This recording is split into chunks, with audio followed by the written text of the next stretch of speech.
पत्नी ने क्यों कहा ऐसा? मैं सारा दिन अपने काम में उलझा रहा।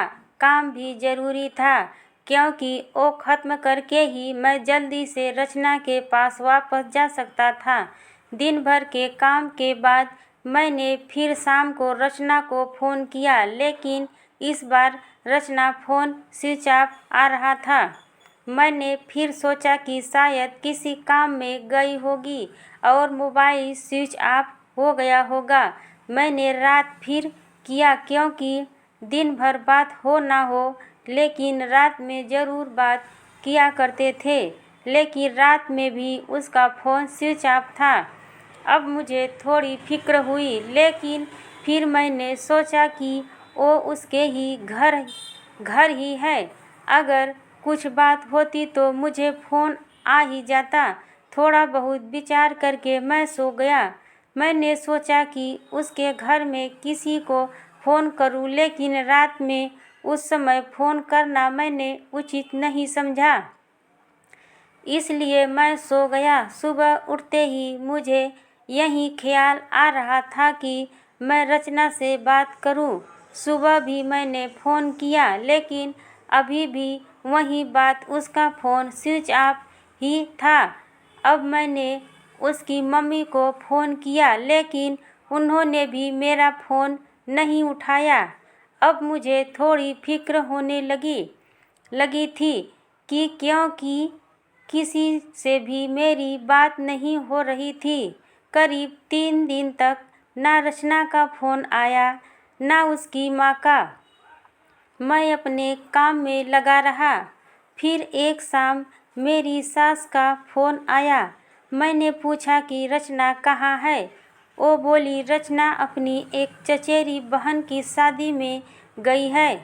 शायद वहाँ नेटवर्क नहीं होगा, इसलिए बात नहीं हो पा रही है। मैं भूल गया था। रचना ने मुझे बताया था कि वो वहाँ जाने वाली है। मेरी चिंता थोड़ी कम हो गई और मैं वापस अपने काम में लग गया। रचना वहाँ 5 दिन रुकने वाली थी, इसलिए मैंने सोचा कि शायद 5 दिनों तक मेरी रचना से कोई बात नहीं हो पाएगी। मेरा काम भी लगभग ख़त्म हो गया था। मेरे साथ में पैसे 2 से 4 दिन में आने वाले ही थे। जैसे ही मेरे हाथ में पैसे आए, मैं वहाँ से निकल गया। वहाँ से निकलने के बाद मैं सीधा अपने पत्नी के घर ही गया, उसे लेने के लिए। जैसे ही मैं वहाँ पहुँचा, मुझे देखकर मेरी सास खुश होने के बजाय डरी हुई दिखाई दी। मैं थोड़ी देर वहाँ बैठा, उनसे पूछा कि रचना कहाँ है। वो बोली कि वो अभी आई नहीं है। मैंने बोला कि आई नहीं है, अभी तक उसका फ़ोन भी नहीं लग रहा। मैंने कहा कि आप मुझे वहाँ किसी का नंबर दे दो। कितने दिन से रचना से बात हुई नहीं है। वो कुछ देर सोचती रही, फिर बोली कि अभी मेरे पास नहीं है, मैं आपको किसी से पूछ कर देती हूँ। करीब 8 दिन हो गए थे मुझे रचना से बात किए। मुझे रचना पर भी गुस्सा आ रहा था कि उसका फ़ोन स्विच ऑफ क्यों है। साथ उसका फ़ोन काम नहीं कर रहा तो वो किसी के भी फ़ोन से बात कर सकती, लेकिन उसने मुझसे बात नहीं की। मैंने सोचा था कि जब वो आएगी तो उसे ज़रूर डांटूंगा। मेरी सास का फ़ोन नहीं आया। करीब 12 दिन हो गए। मैं उनके घर वापस गया, लेकिन अब वो भी घर पर नहीं थी, ना ही मेरा फ़ोन उठा रही थी। अब मेरे मन में बहुत सारे विचार आने लगे कि आखिर बात क्या है जो रचना और उसके घर वाले मुझसे इस तरह का बर्ताव कर रहे हैं। मैंने उन्हें मैसेज किया कि अब मैं पुलिस के पास जाऊंगा। मेरी इस धमकी से शायद वो डर गई और उनका फ़ोन आया। बोली कि बेटा, मैं तुम्हें कुछ बताना चाहती हूँ, तुम घर आ जाओ।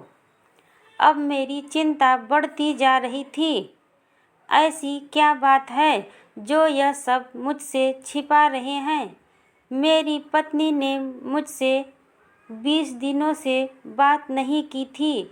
मैं अगले दिन उनके घर गया। मेरी सास का मुंह उतरा हुआ था।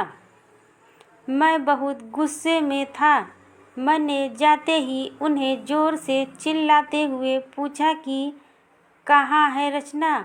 मेरी सास मुझसे बोली कि बेटा, अब मैं जो तुम्हें बताने वाली हूँ उस पर तुम्हें विश्वास नहीं होगा, लेकिन यही सही है।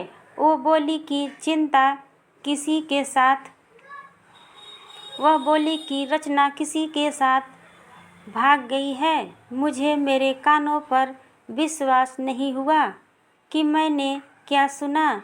मैंने बोला, आप मुझे कुछ भी बोलोगे और मैं मान जाऊंगा। वो बोली, बेटा, यही सच है। तुम्हारी शादी के पहले उसका एक प्रेम प्रसंग था। जब वो वहाँ गांव में अपनी बहन की शादी में गई तो उसे वो वहाँ मिल गया और वो मौका देखकर वहाँ से भाग गई। मैं जानती हूँ कि तुम उससे बहुत प्यार करते हो, लेकिन अब यही सच है, तुम्हें उसे भूलना होगा।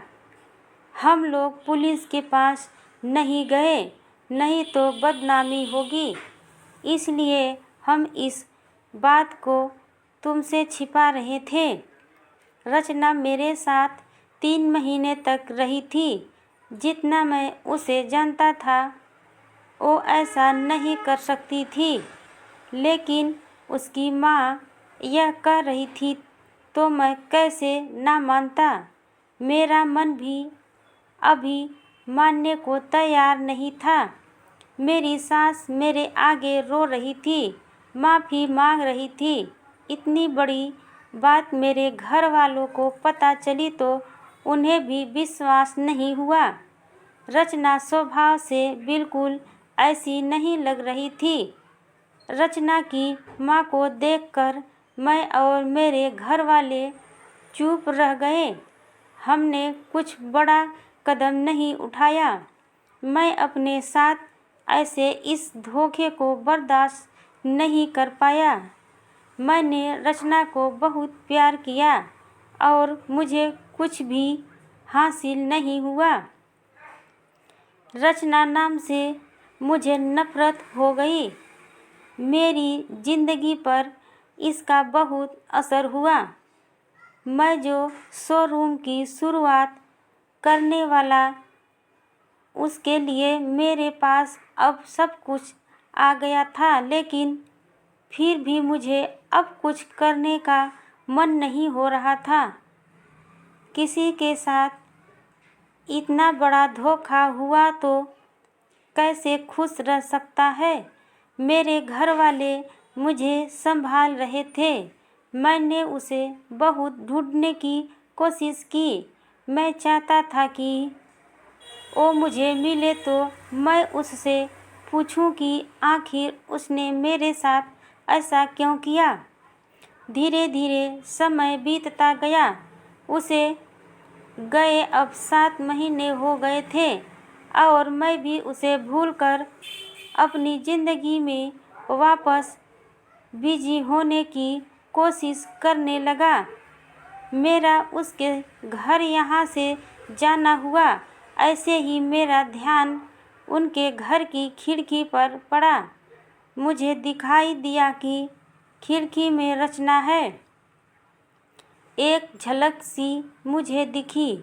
मैंने उसी समय उनके घर का दरवाज़ा बजाया। मेरी सास ने दरवाज़ा खोला और वो मुझे देखकर ही डर गई। दरवाज़ा खुलते ही मैं अंदर जाने लगा। मेरी सास ने मुझे रोका, लेकिन मैं नहीं माना। अंदर मैं कमरे में गया तो रचना को देखकर मैं हैरान रह गया। रचना वहीं चेयर पर बैठी थी। रचना ने मुझे देखा और उसकी आंखों से आंसू आ गए। मैंने पूछा, यह क्या हुआ? रचना बस रो रही थी।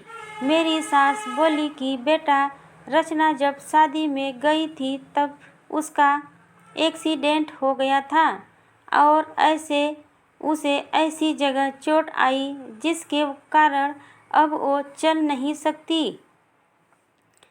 एक्सीडेंट के समय भी बेहोशी में यह कह रही थी, तुम्हें ना बताएं, वो बड़े काम के लिए गए हैं।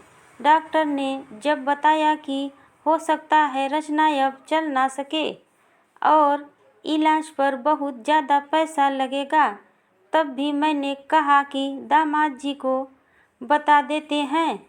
लेकिन रचना ने कहा कि मैं उनकी ज़िंदगी खराब नहीं कर सकती। उनका सपना है शोरूम खोलने का।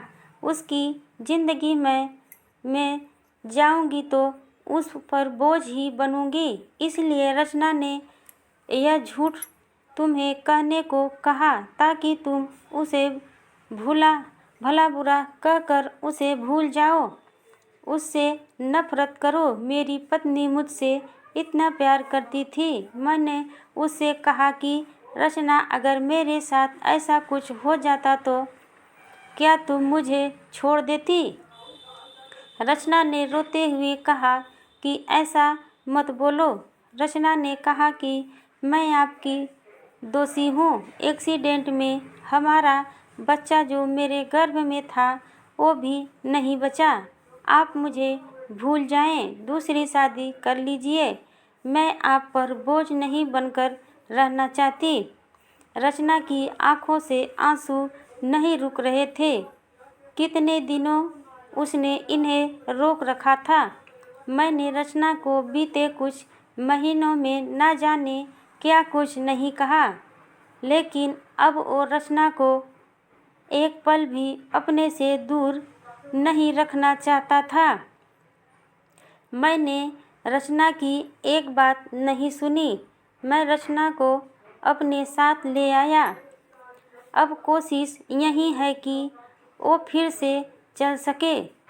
मैंने मेरा शोरूम बेच दिया और अच्छे से अच्छे अस्पताल में रचना को दिखाया। उम्मीद की किरण दिखाई दे रही है। बस मैं यही चाहता हूँ कि वो फिर से अपने पैरों पर खड़ी हो जाए। पैरों पर खड़ी भी हो गई रचना। हेलो दोस्तों, अगर मेरी स्टोरी पसंद आएगी तो मेरे चैनल को सब्सक्राइब कर दीजिएगा दोस्तों, प्लीज़ दोस्तों। नमस्कार।